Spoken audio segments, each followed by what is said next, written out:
Good morning, everybody. Thank you, Jack. Thank you. Okay, work well. Thank you. All right. Good morning, everybody, and welcome to our session for today. My name is Mubita Nawa, and I want to talk to you today about something we are going through as a nation, as a people, as a country, and perhaps as a society. I've got with me here a tray of eggs, and I'm going to use this tray to illustrate what we are going through today. And to start our session for today, and I ask you to open your mind and perhaps to try as much as possible to be objective and to be non-biased and to just hear out perhaps a different perspective to what might be a common conception or even misconception.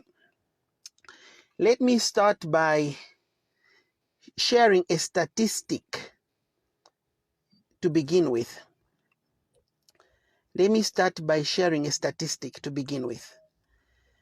This is a economic growth comparison between two countries.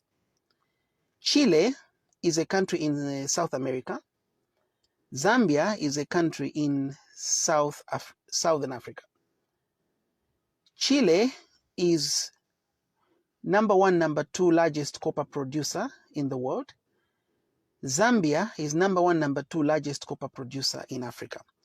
So I want to share with you two comparisons to understand where we're at and perhaps to understand where we are going or where we need to be going.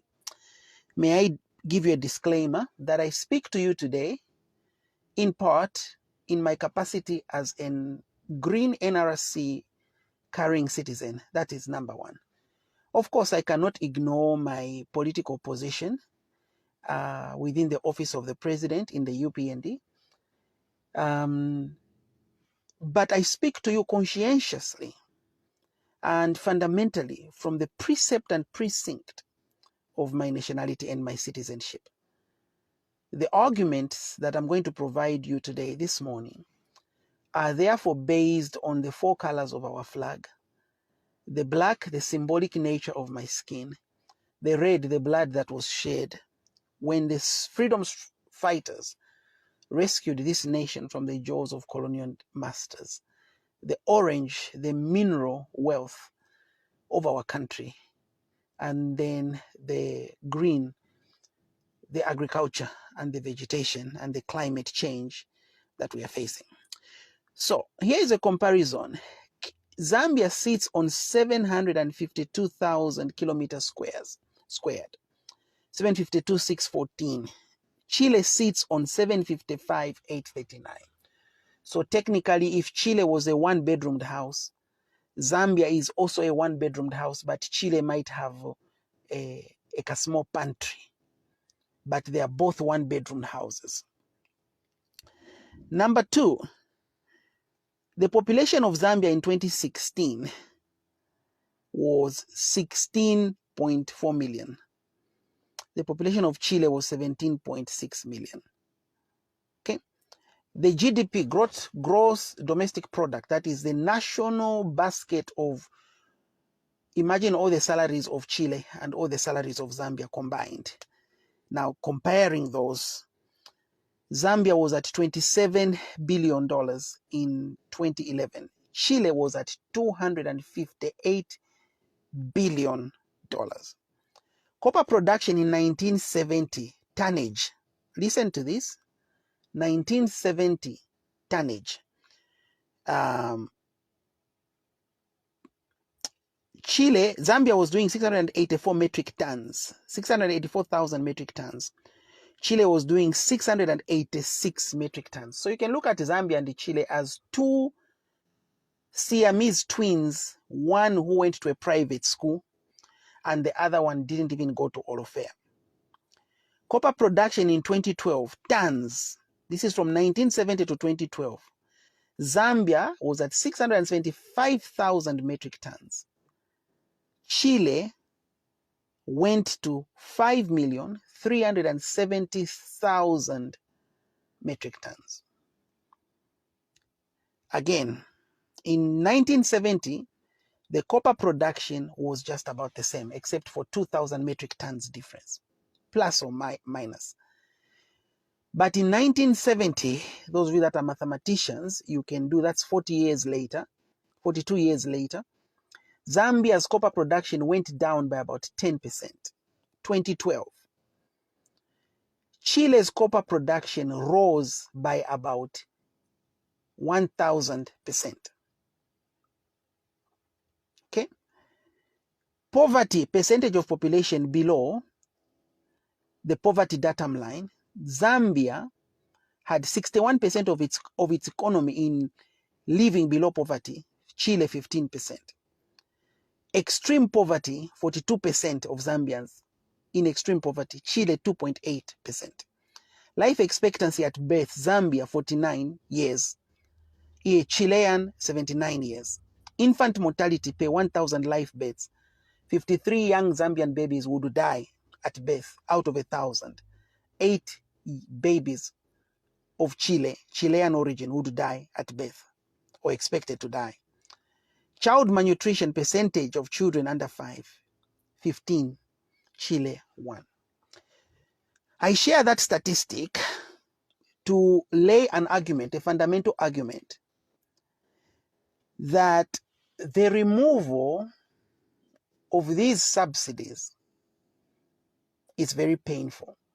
Let me say that outrightly. It's very painful. Let's not beat about the bush. Let us not sugarcoat anything. It is going to be a painful process. The fuel price has gone up, petrol, by 4 kwacha. Now petrol is at 21, diesel is at 20. One of the smallest marginal differences between petrol and diesel. Let us look historically at why this fuel price has been increased now. When the new government of Patriotic Front came into power in 2011, they found the US dollar at 5 kwacha. And they found the fuel at about almost the same price. When the PF left, they left the fuel at about 17 kwacha. Meaning in a space of 11 years, the Patriotic Front increased fuel to almost 4 times what they found it at. They left the US dollar at almost 4 times or 3.5 times what they found it at. I know that there are so many people speaking right now. Comedians are poking fun at President Hakainde Hichilema. The truth is this fuel increase will hit us hard. No doubt about that. Let's not pretend. Let's not sugarcoat. You see, in public relations, come out straight and tell people the truth. I've messed up, or I've done what I have to do because I had no other choice but to do this.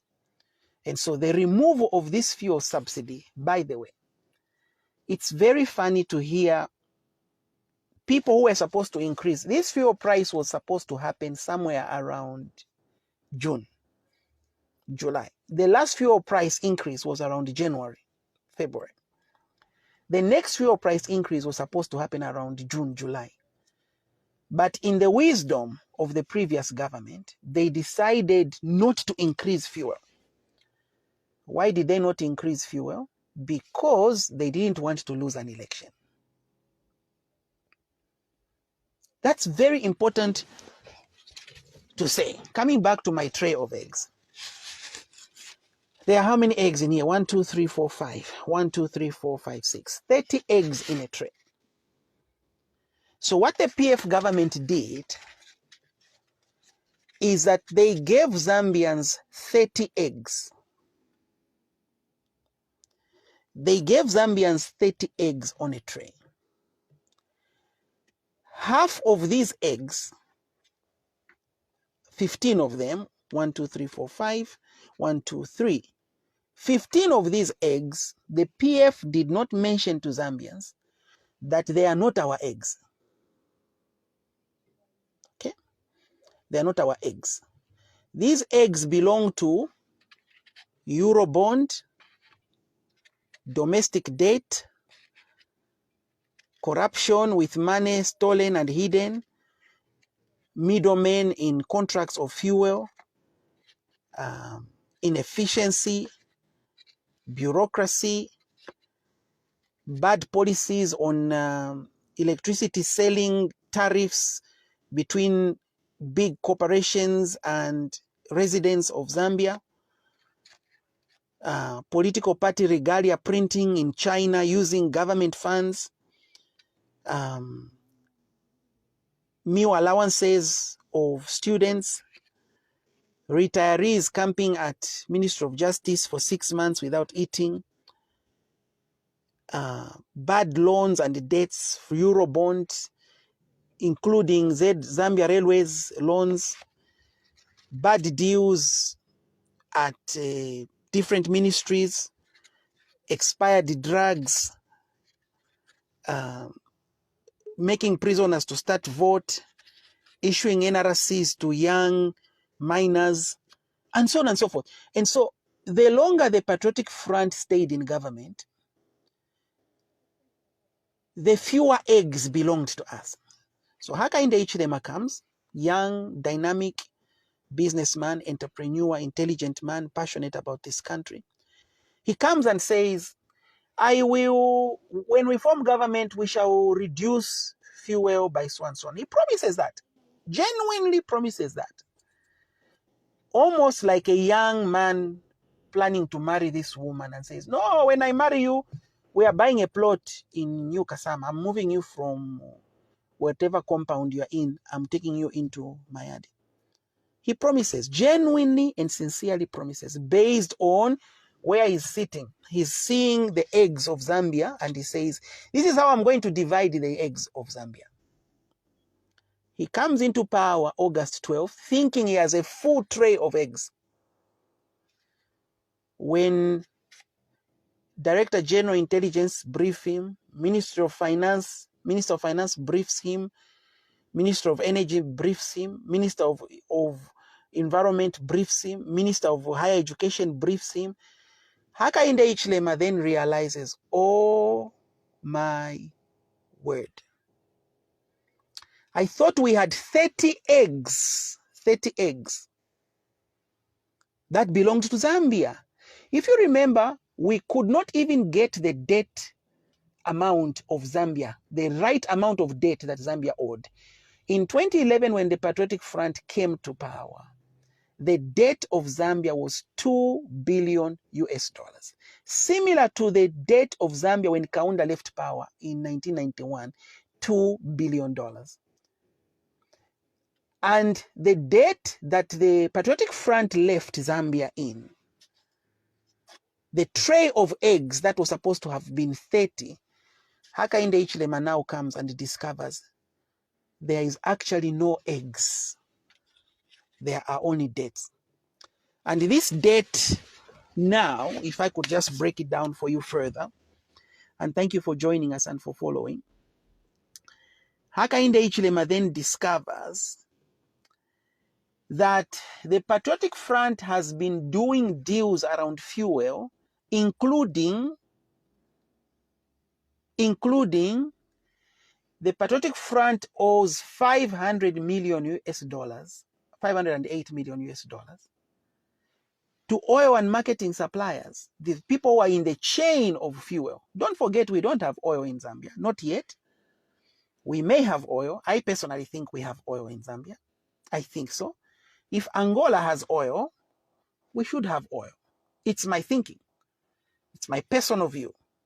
And you know, with exploration and so on and so forth, we are probably 5-10 years away from that. But I personally think we have oil in Zambia. So at the moment, we don't have oil. So all the companies, the tankers, the pipeliners, the Indenis, the different, all these filling stations, they are involved in the oil transaction. It's a very complicated, sophisticated, intricate group that manages oil. But the PF government owes these people about $500 million. Not only do they owe them $500 million, the previous government accrued $10 billion in debt. So HH thought he had one tray of eggs. He's now discovered that even the 7 eggs that are there, they're not his. The 7 trays are not there. One of the ways government finances itself is through borrowing, treasury bills, and so on and so forth, through borrowing. And that debt alone is 189.7 billion kwacha. Arrears, this is treasury bills that matured, different things that were supposed to be paid to different people. You know, all these insurance companies, they invest. All your pension funds, they invest in government. Those arrears are at 46 billion kwacha. 14.2 billion in 2018. We can go on and give you statistics. By the way, one of the problems that the government is facing right now, and this is not a secret, is that the money that Zambia collects from ZRA, from pay as you earn, from domestic taxes, import taxes, all taxes combined, local taxes, is currently not enough to pay salaries for civil servants. And this is before we talk about putting fuel in ambulances, meal allowances, free education. And don't forget, this government has promised free education. All that has to be paid for. So fuel subsidy will affect us. Let me tell you how it will affect me personally and how it is going to affect me personally. Let me tell you right now, so that you know that my analysis is not from a biased point. One of my businesses is a driving school. In 2021, our prices have been the same for the past 4 years, against all odds. We decided to increase prices for 2022, starting December 1st, by about 20% in some cases, and 15 to 16% in the lower cases.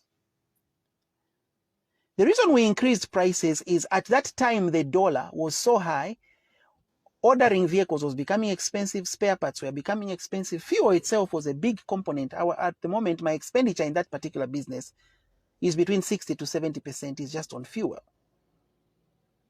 So we increased prices. Yesterday, Energy Regulation Board increases fuel prices. This therefore means the increment that I put on my fuel, on my pricing to clients has now been zeroized by that 10 to 20% increment on fuel prices yesterday. But here is the benefit that will come as a result of this removal of subsidy. This removal of subsidy will reduce the strain on US dollars. So the projected US dollar kwacha exchange rate is likely to go down further from 16.7 currently. Most economics are suggesting in the 14.5% areas. Why? Because the $68 million government is currently paying per month, or was paying per month, $68 million per month on fuel subsidies, that will increase the value of the kwacha and reduce demand on the US dollar. Don't forget that our debt servicing per month is about $42 million. And don't forget that the Patriotic Front defaulted on our foreign debt obligations a few months ago. And therefore, it becomes ironic to hear people like Bowman Lusambo tweet, laugh, poke fun at President Hakainde that President Hakainde is increasing fuel price as a result, in Bowman Lusambo's words, or I can't even repeat those words because I feel like I'm insulting my own leader, you know. My mother taught me never to repeat an insult because you are also insulting. So in the Patriotic Front's words, they are now smarter than Hakainde Hichilema. When in fact, Hakainde Hichilema is making a tough decision for Zambia. Let's be honest. Hakainde Hichilema campaigned based on what he believed was the truth for this country, based on information that he believed was true and genuine. President Hakainde Hichilema is now the president of this country, and trust me, that man knows more than you and I combined. Trust me. By virtue of his position as president, he has access to all the data that he needs in the world. So he knows more than you and I. And we know little enough that the Patriotic Front lied to us about how many eggs were ours. So by removing subsidies, Hakainde Hichilema, Wostumbeko Msokotwani, and all these amazing leaders who are tasked with very tough decisions, they are literally saying, let us not pretend we have 30 eggs. Let us accept that our eggs are 4. You understand? Our eggs are 4. 4 eggs. Let us sell fuel at the right price so that that $68 million per month, which was going to fuel subsidies, can go to other things. Let me ask you this question. Would you like your mother to pay rent for you? Would you like your mother to pay rent for you? Every month? Not once, every once. We all want a blessing every now and then. I want somebody to pay for me every now and then. But would you like your mother and father to pay rent for you every month? And if you are a man, would your woman feel good knowing that balakulipirira fye rent iwe? Bakulifera fera rent we na uti wa fera.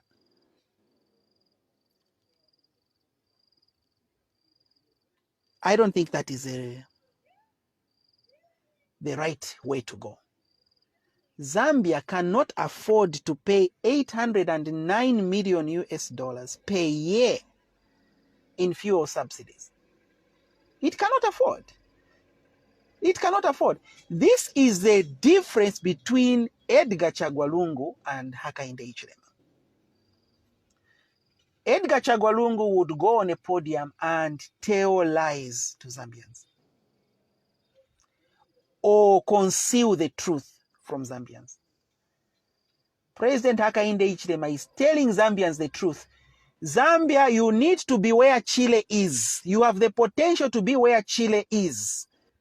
You can't have all this copper and you are messed up. Why is it that after 60 years of independence, nearly, we are still talking about this? Why? Because some leaders failed to make tough decisions. My grandmother is sick right now in Mongu. And a few days ago, my grandmother's toe was amputated. She's 85 years old, poor mom.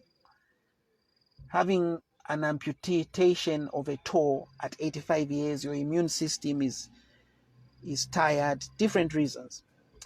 But my grandmother had to lose her toe so that we can save her leg. And by saving her leg, we save her life. This fuel subsidy is not about pretentious leadership. The removal of this fuel subsidy is so that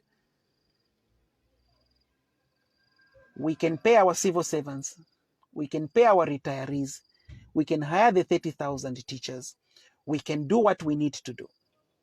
And I'm calling upon all of you Zambians with a conscience. Be part of shaping the truth of this nation. Do not let comedians poke fun at what is right. Do not let bankrupt politicians be the ones to speak. Remember, Edmund Burke said, the reason evil wins is that good men do nothing about it. So we should not be quiet and allow misinformation to become information. Each one of us as a citizen of Zambia has a right to defend the truth, to speak justice. So how will my business survive?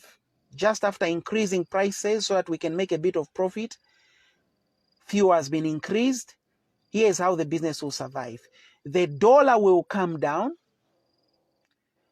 We can now order better vehicles, which will be cheaper to maintain. We can now buy spare parts at a lower price because the dollar has come down and stabilized. And because the dollar will come down, you will buy clothes cheaper. Yes, for now, buses will increase bus fares, things will go up a little bit, marginally, by about 10 to 20%. That is a guarantee. But the ripple effect somewhere starting March, going on to November next year, 2022, the boomeranging effect of positive economic micro and macro and balance of payments will be so amazing. Already, the IMF has given Zambia a grant of 500 million. That's a lot already. Okay? Any dollar that comes in this country due to real economic activities, austerity measures across board, due to prudent leadership, is beneficial to everybody. And one of the biggest enemies of Zambia, by the way, is not the cost of fuel, ladies and gentlemen. It's the cost of the dollar. And so if we can manage the dollar and bring it further to around 14.5, 14 and a half, 14.30, if we can bring back the dollar at 14, we are still okay. And we will be okay. Don't forget, the Patriotic Front found the dollar at 5.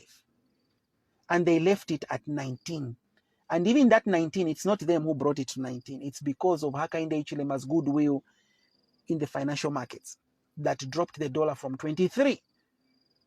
And when the foreigners and the intelligence communities began to sense that Hakainde was going to win, the confidence in Zambian economy management grew, as it is still growing and will continue to grow. May the good Lord bless us all. May the good Lord remind us that greatness is beyond good and evil. And if my grandmother could lose a toe to save her leg, which will save her life, and we will benefit by having our grandmother around, then Zambians can buckle their belts a little bit. When Bali said, "I'll fix it," he meant it.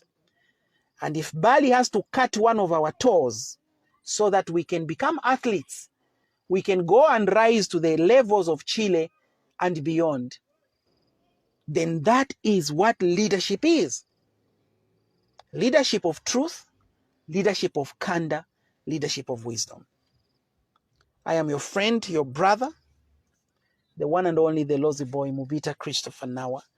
Thank you for joining me today. And as you go in your buses, share this word. Motivate someone.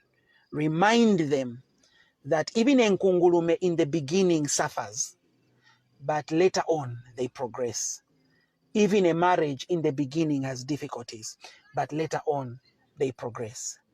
And Bali is on course to bringing an economic turnaround in this country with prudent micro-management policies, fiscal policies that are enshrined in true financial monitoring and procurement agendas stipulated by international financial communities.